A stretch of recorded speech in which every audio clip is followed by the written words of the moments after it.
Aku mengakhiri hubungan 6 tahun di usia 30.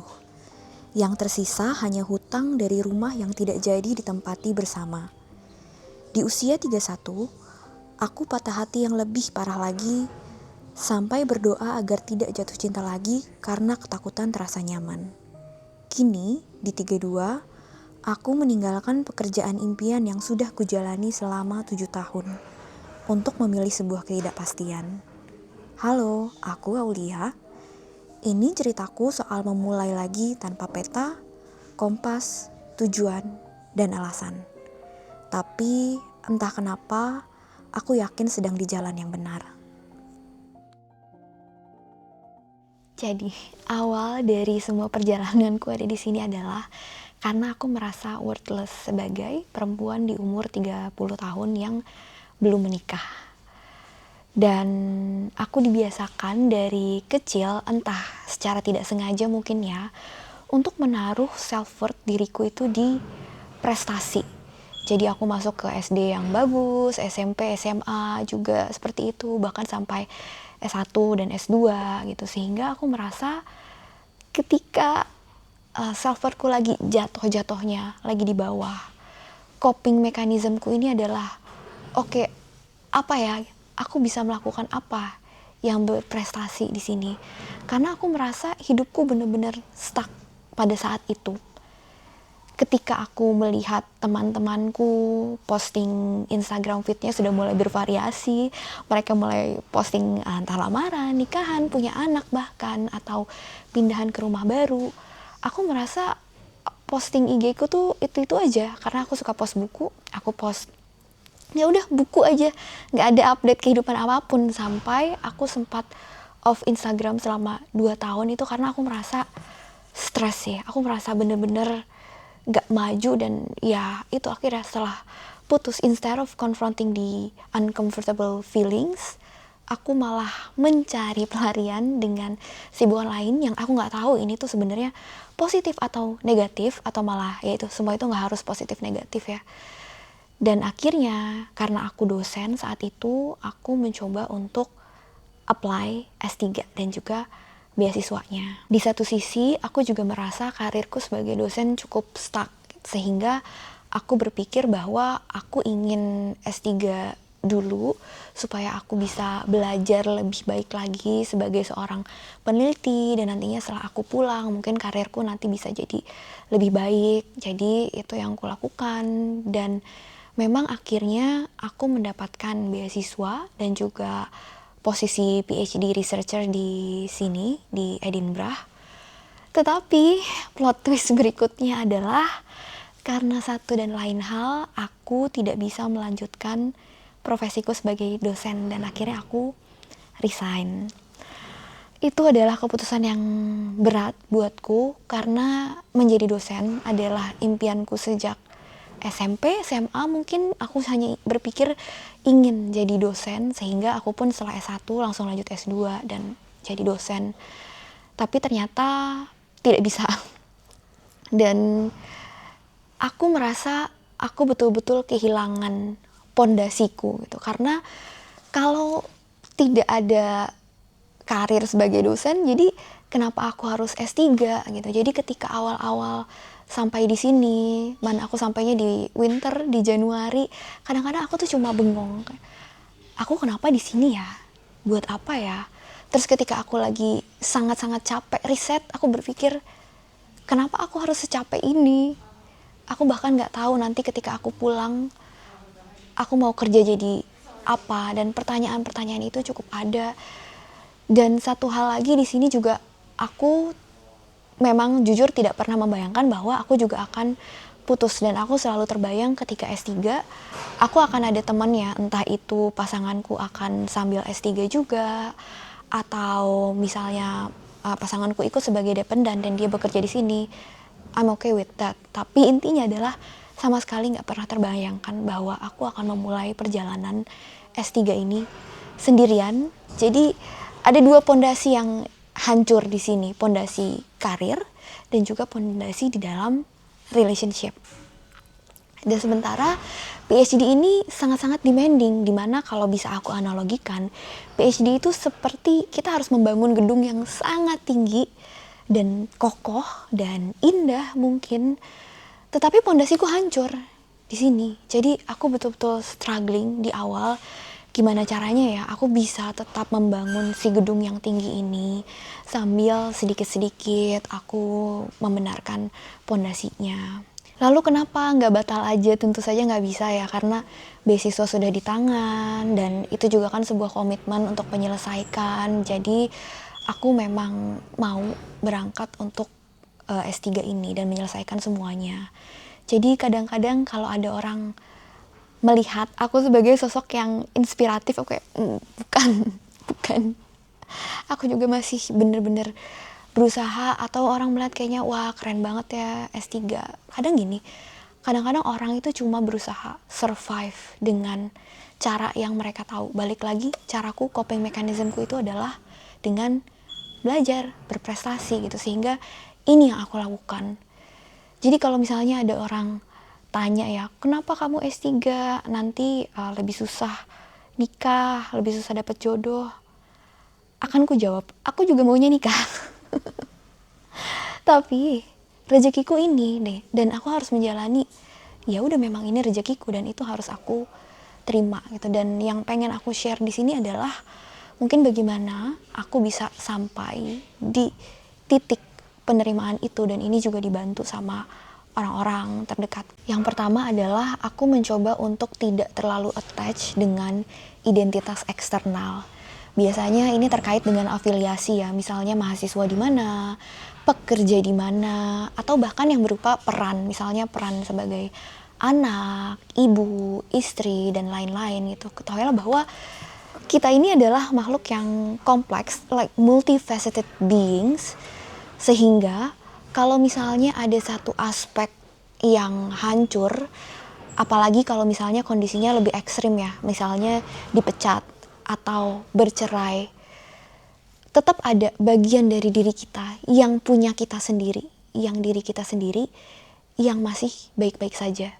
Jadi kita bisa tahu bahwa oh, hanya sebagian dari diri kita, hanya bagian kecil ini kok yang gak baik-baik aja, aku masih punya diriku yang lainnya gitu. Jadi itu penting banget kita punya identitas sendiri sebagai seorang individu. Dan ini juga terkait dengan ruang sendiri sih menurutku ya. Jadi ada buku, bukan ya buku sih, buku cerita pendek di situ. Salah satu ceritanya judulnya To Room 19, karyanya Doris Lessing. Atau ini juga bisa mirip sama A Rooms of One Owns, Virginia Woolf di situ. Dan mereka memang menyebutkan bahwa kita semua ini perlu banget ruang untuk sendiri, untuk menjadi diri kita sendiri.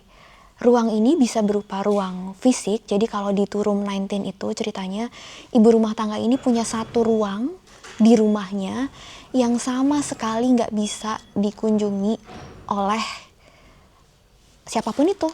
Bahkan nggak suaminya, bahkan nggak anaknya. Ruang itu bener-bener buat diri dia sendiri.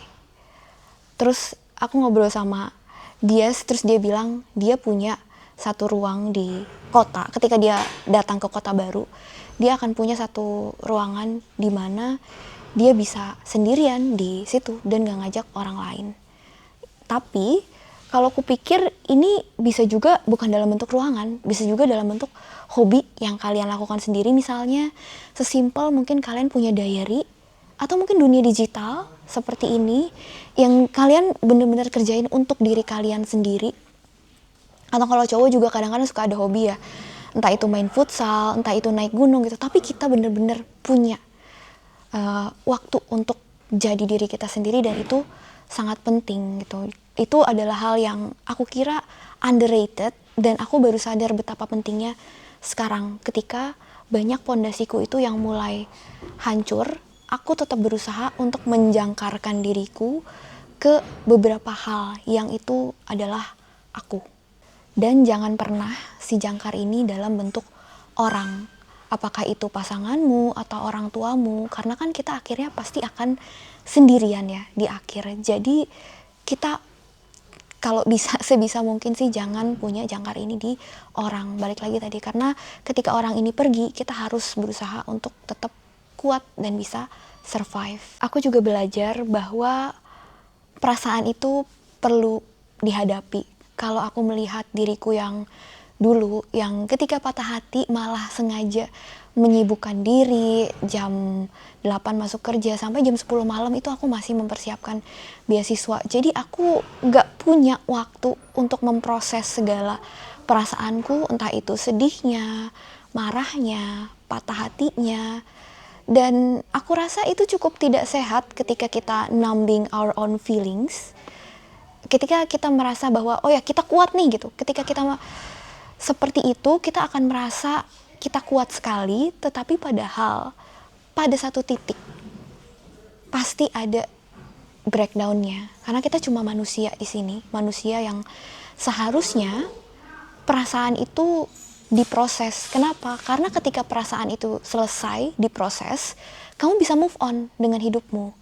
Tapi kalau kamu mencoba untuk mematikan hati kamu, sebenarnya perasaan itu tetap ada, mereka nggak pergi gitu, dan mereka bisa muncul kapanpun itu ketika ada triggernya. Dan buat aku pribadi, semua itu akhirnya muncul ketika aku sampai di sini. Sampai di Edinburgh, di winter yang dingin dan gloomy itu, aku bisa dibilang awal-awal baru kerasa semuanya. Meskipun begitu, aku merasa apa yang terjadi di awal mental breakdownku ketika sampai di sini itu adalah sesuatu yang perlu, karena pada akhirnya aku mencoba untuk memproses semuanya. Jadi aku nangis-nangisnya, dan itu nggak apa-apa. Kamu mau nangis seminggu doang di kamar nggak ngapa-ngapain, nggak apa-apa. Kasih waktu untuk itu. Jangan selalu merasa oke, aku ada di sini, aku harus bersyukur, seharusnya aku bersyukur. Nggak apa-apa, kita cuma manusia. Kalau kita mau marah dulu, mau sedih dulu, nggak apa-apa. Toh nanti juga akan sampai pada masanya gitu, kita bisa bersyukur. Atau kalau kamu tipe orang yang pengen teriak-teriak, carilah tempat yang proper untuk teriak-teriak itu. Intinya adalah proseslah semuanya dengan benar, meskipun itu tidak nyaman. Dan aku juga merasa waktu itu, oh iya, mungkin ini waktunya ya aku lagi buang-buang semua sampah emosi ini. Aku buang jauh-jauh, aku keluarin semuanya. Kenapa? Karena aku pengen making room untuk hal-hal baik yang ingin dan sedang aku dapatkan di sini. Karena nggak semuanya itu buruk. Banyak juga hal-hal kecil yang perlu dihargai, dan aku akan memilih untuk menghargai itu. Ketika memulai lagi ini, aku merasa aku punya ketakutan yang sangat besar, yang awalnya aku tidak bisa mendefinisikannya. Kenapa? Yang jelas aku benar-benar takut membuat keputusan yang salah. Gimana kalau misalnya apa yang aku lakukan ini sia-sia? Gimana kalau misalnya di usia segini aku udah nggak bisa mulai dari awal lagi di situ gitu. Jadi aku takut, dan setelah coba aku ulik lagi, sebenarnya mungkin lebih kerasa cemas ya. Aku menemukan mungkin ketakutan terbesarku ini adalah bukan soal past versus future. Kalau kata dia lagi, aku kasih kredit seperti mahasiswa PhD yang lagi citation. Jadi menurut dia ini adalah familiarity versus unfamiliarity. Aku masuk ke sini PhD, semuanya unfamiliar, ini semua baru, bidangnya baru, dengan pondasi yang baru juga yang harus aku buat di sini. Dan oh ya, aku rasa memang itu sih, kita sebagai manusia itu selalu pengen sesuatu yang pasti. Dan kita merasa tidak nyaman ketika kita dihadapkan dengan hal-hal yang unfamiliar. Padahal mungkin ketika kita takut, itu adalah sesuatu yang baik gitu. Karena kita bisa bertumbuh, kita bisa eksplor hal-hal lainnya. Dan aku pengen kembali menjadi Aulia yang seperti itu, yang optimis, yang penasaran dengan segala hal baru ini, dan bukannya malah takut. Jadi pada akhirnya solusi untuk ketakutan ini ya dihadapi aja, dibuktikan apakah ketakutannya itu benar atau salah. Kalau emang karena unfamiliarity, ya udah bikin jadi familiar. Itu yang aku dapat sekarang. Tapi ketika aku punya kesadaran ini, apakah berarti hidupku nggak akan ada masalah lagi, akan baik-baik aja? Tentu saja enggak, karena aku juga akhirnya bisa menerima bahwa life won't get any easier. Hidup itu nggak akan tambah mudah, tapi tambah susah. Dan itu emang harus kita terima aja. Karena sepertinya tugas manusia ini adalah belajar ya. Kalau kita lihat juga, kalau belajar kita naik kelas, dari SD sampai SMA atau bahkan S1 sampai S3, tambah susah kan semuanya ya. Nggak mungkin S3 itu lebih mudah dari S1 kan, nggak mungkin. Sama kayak main game juga, ketika kita naik level, ya pasti lebih sulit. Bosnya juga lebih susah untuk kalah. Tapi kita sebagai individu, kita udah naik level. Kita udah punya capability yang lebih, mungkin kita sudah punya pengetahuan yang lebih, atau mungkin kita udah punya equipment yang lebih oke juga untuk menghadapi masalah tersebut. Jadi akhirnya itu yang betul-betul aku coba pahami saat ini, bahwa ternyata keyakinan itu bukan datang dari kepastian, tapi dari kesiapan. Tadi kalau kita udah naik kelas, pelajarannya tambah susah, tapi kita udah siap di sini gitu. Karena kalau ngomongin soal kepastian ya, sebenarnya selain hal-hal yang faktual, nggak ada satupun yang pasti, cuma ada probability. Antara itu low probability atau high probability yang bisa kita calculate dengan rumusnya masing-masing, tapi nggak ada yang pasti. Jadi ya udah, kita siap atau enggak gitu. Dan aku melihat, oh ya seperti itu juga ya kalau kita melihat misalnya pernikahan, dan akhirnya yang kita cari itu adalah teammates. Ada player one, player two, kita punya skills yang beda mungkin, tapi kita bisa saling melengkapi. Ketika kita berdua, kita bisa mengalahkan musuhnya dengan lebih cepat mungkin. Jadi oh akhirnya itu yang aku pelajari.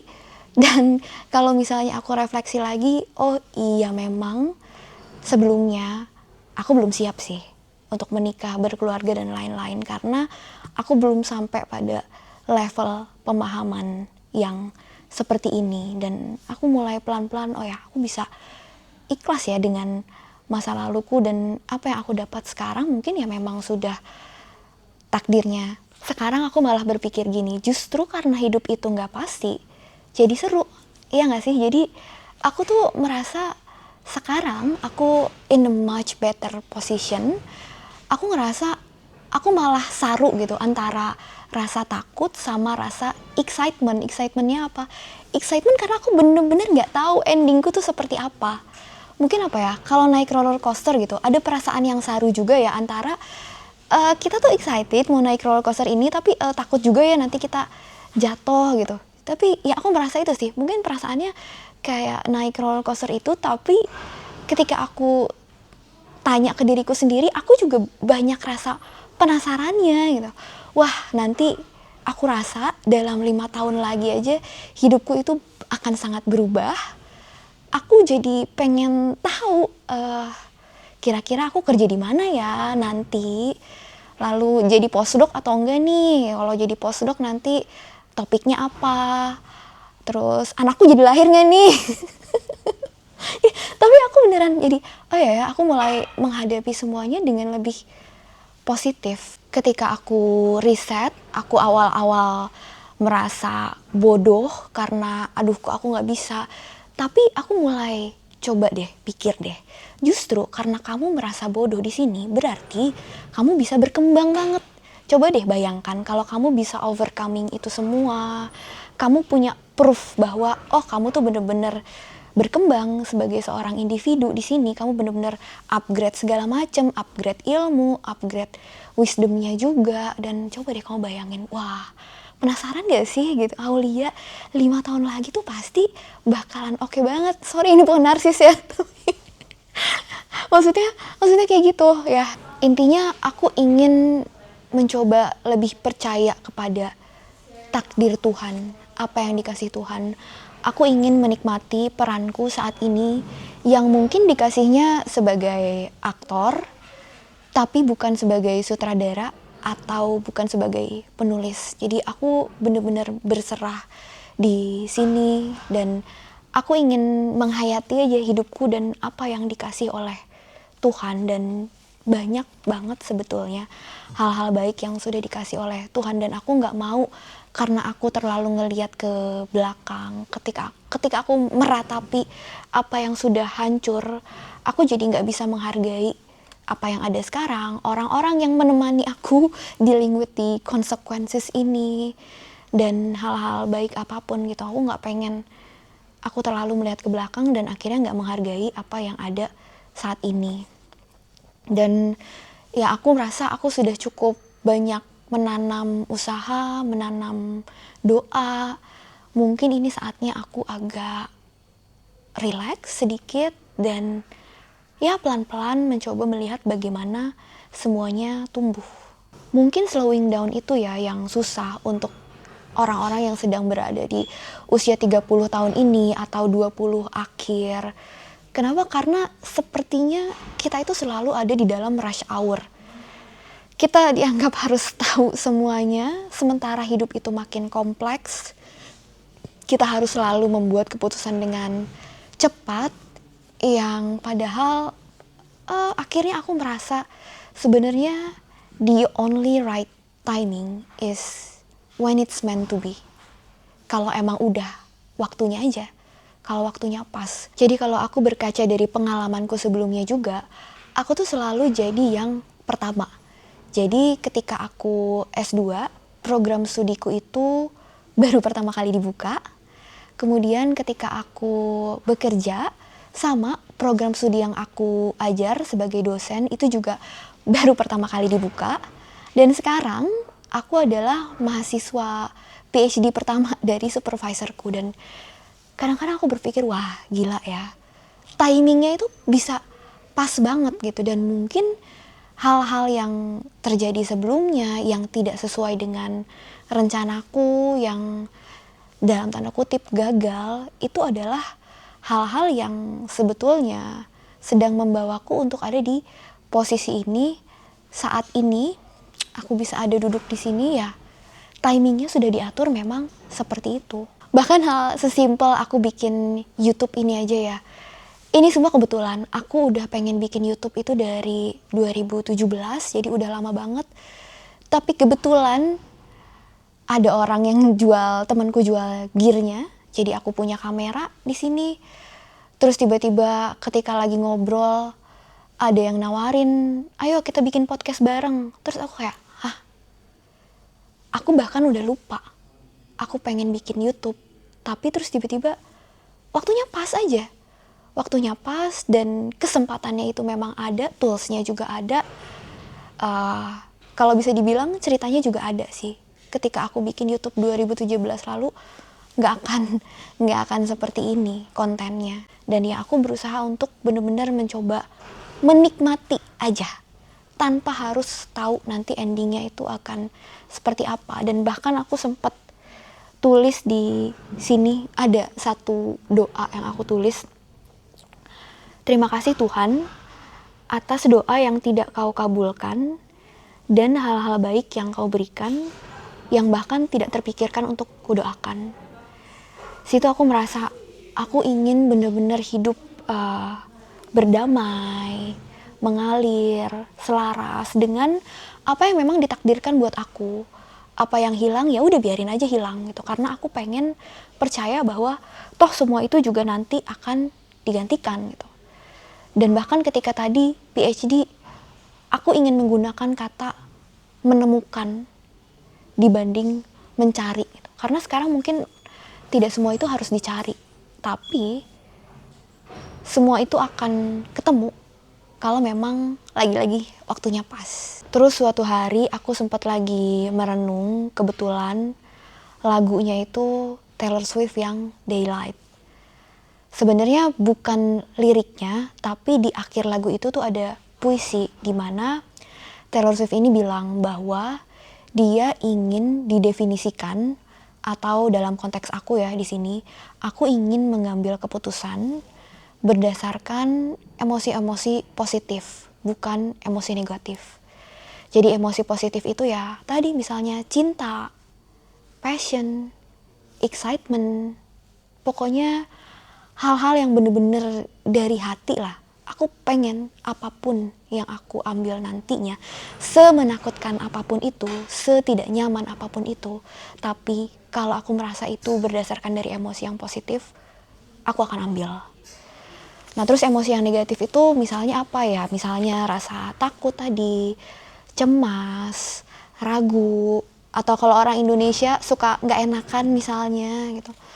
Atau ya bahkan nyaman itu bisa jadi ya, kita nyaman dengan trauma kita sendiri loh. Familiarity itu gak selalu sesuatu yang positif juga gitu. Bisa jadi ya, karena kita taunya ya kita memang biasa diperlakukan seperti ini gitu. Ya kita terlalu nyaman lah dengan hal-hal yang negatif, tapi ternyata kita bisa outgrow, kita bisa tumbuh dari hal itu dan kita bisa lepas dari hal itu. Jadi itu salah satu yang ingin aku lakukan. Dan percayalah bahwa semua orang itu sedang berjuang. Bahkan orang-orang yang menurut kalian kelihatannya oke on papers, on LinkedIn mungkin, di sosial media, karena orang kan mengkurasi apa yang mereka tampilkan ya. Dan bukan berarti ketika mereka tidak menampilkan hal-hal di belakang layar itu buruk juga gitu, karena kan itu pilihan ya. Tapi kitanya aja yang harus lebih bijak, karena di sini aku malah punya pemahaman itu. Ketika aku melihat orang, aku melihat perjuangan mereka seperti apa ya, pengalaman apa ya yang sudah mereka alami sebelumnya, sehingga mereka bisa punya pemahaman seperti ini. Karena itu juga penting supaya apa? Supaya kita nggak terus-terusan nyalahin kita sendiri. Karena ceritaku di awal tadi kan aku merasa aku telat dari orang lain ya, aku nggak punya progres apapun di dalam hidupku. Padahal kalau misalnya aku lihat teman-temanku yang sudah menikah itu ya punya masalahnya juga. Ada yang sudah bercerai juga mungkin, ada yang nanti anaknya masalah kenapa lagi.